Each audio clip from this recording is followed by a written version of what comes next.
Hi, I'm Jeffrey Rubin. I'm a psychoanalyst.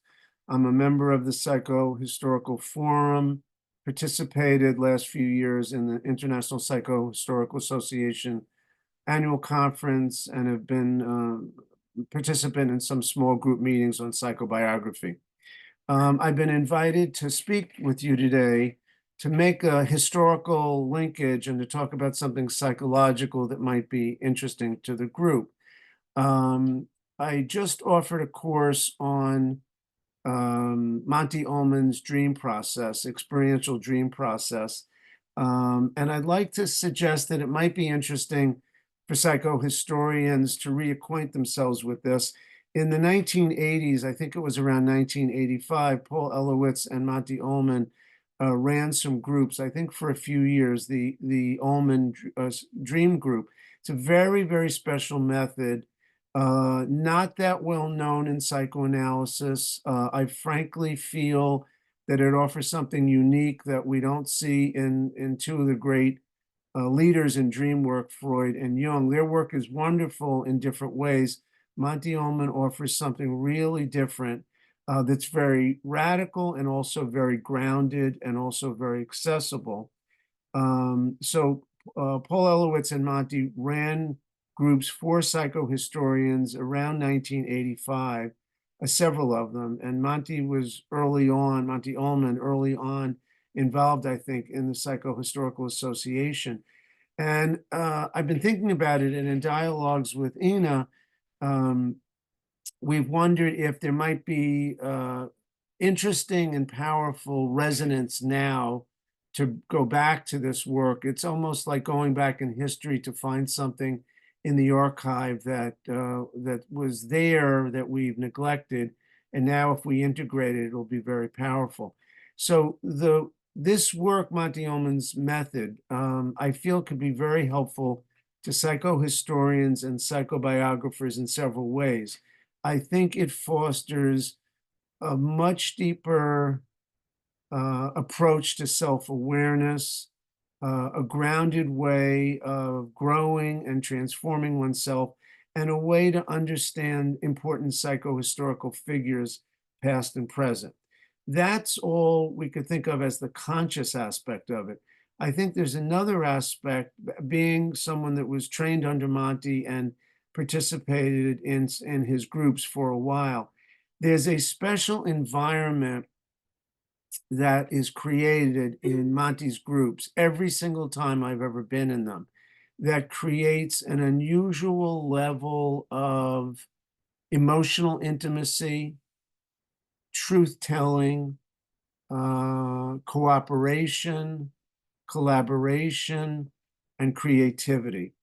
And I think if we're brutally honest, we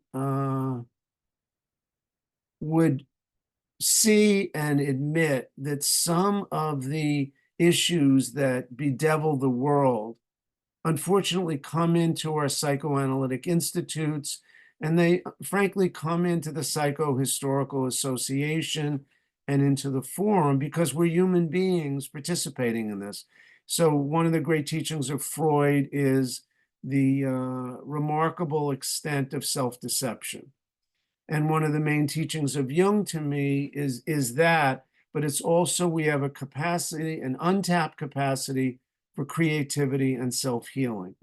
And I feel like Ullman's work brings together both these important threads in psychoanalysis and psychohistory of self-deception, of the possibility of insight, of the possibility of tapping into hidden sources of creativity and self-healing. All of this is relevant to psychohistory, psychoanalysis, psychobiography, and also the psychology of our organizations, which maybe we've paid less attention to. And I think that, as I was saying a few moments ago, that the problems in the world seem to bedevil or organizations, psychoanalytic, psychohistorical. For example, polarization, for example, objectification, dehumanization, alienation.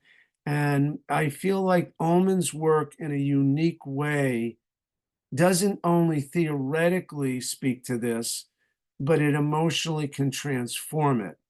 I have been in the group, I'll speak on a personal note for a moment. I've been in his groups with colleagues that I knew, sometimes with a bit of a distant relationship.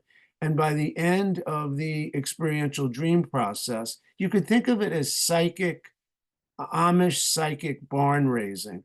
We're taking someone's dream and we're working as a group to help illuminate it. Every single time I have taught or been in one of these groups, there is a very special environment.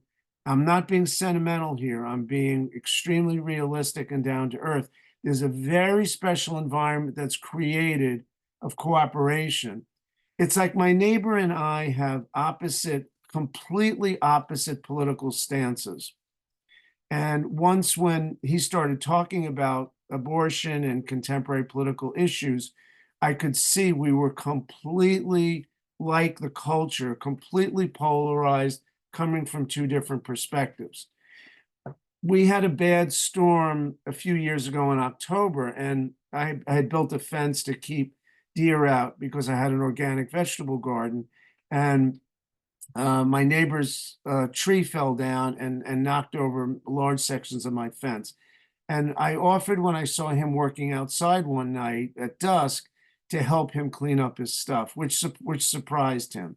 And I said, a person shouldn't be doing this work alone.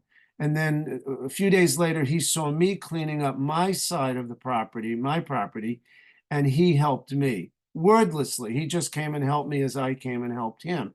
And then he said, let's get a tree cutter and clean up stuff. So we worked for 8 or 10 hours one day, cleaning up the debris and so forth. And we worked together beautifully. And he commented on it, and I felt it. And when we had a shared mission, and we weren't talking about issues, and we weren't using, T.S. Eliot in one of his poems says, I got to use words when I talk. When we weren't using words, we were working together on something very powerful and synergistic happened, which was the sum. We became better than we were alone. And I feel this kind of topic comes up in psychoanalytic institutions and the Psychohistorical Forum and International Psychohistorical Association, where I'm beginning to see the divisions, the alienation that I see in the world. It makes me very sad, very troubling to me. I think there's a way around it.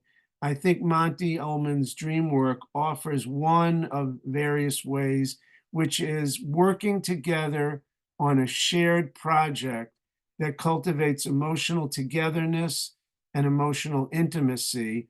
And I promise you, if you participate in it and you experience it, that at the end of the process, you will feel closer to colleagues in a way you never thought was possible. You will see hidden fault lines start to get bridged. It's a quite remarkable process. This word may not resonate with everyone, but at the end of it, it feels as if there's a very special communion that happens that really feels like a spiritual process has happened right underfoot, which we weren't trying to uh, um, facilitate, but it happened from doing this work. So I invite you to dip into Monty's work. He has several books, a book, Dream Appreciation, and he has several other books. Look him up, Monte Ullman. But I think if we could bring this into the organization, it's a concrete, accessible, constructive way of being the change we want in the world, illustrating what it would mean to move beyond polarization, and not always to agreement, but to communion, respect, deeper emotional intimacy, and ultimately to work better and more creatively together. Thank you.